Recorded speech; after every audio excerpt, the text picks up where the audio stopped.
The Food Media Network presents Kitchen Lingo, the 5-second culinary vocab learning challenge.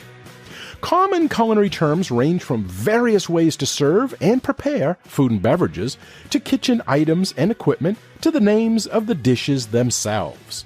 Cooking definitions can also come from languages other than English, such as French and Italian, which can sometimes be challenging to understand.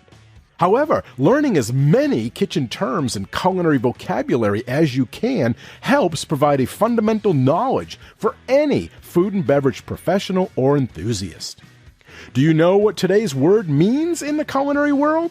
Well, you will have 5 seconds before the answer is revealed. But if you need more time, you can always hit pause.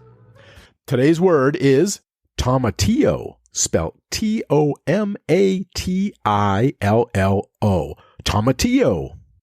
5, 4, 3, 2, 1, 0. According to the Food Lover's Companion, this fruit belongs to the same nightshade family as the tomato and is also called Mexican green tomato. In fact, it resembles a small green tomato in size, shape, and appearance, except for the fact that it has a thin, parchment-like covering.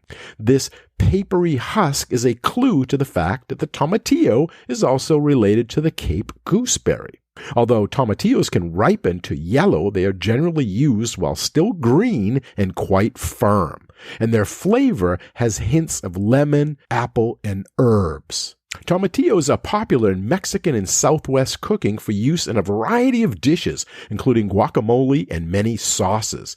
They can also be used raw in salads and salsa for a more acidic taste. Tomatillos are rich in vitamin A and contain a good amount of vitamin C.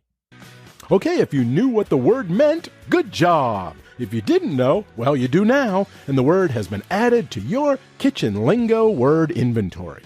Thank you for playing, and if you haven't yet subscribed, please do so. It's free, so that way you'll be notified when the next Kitchen Lingo Culinary Vocab Learning Challenge is available.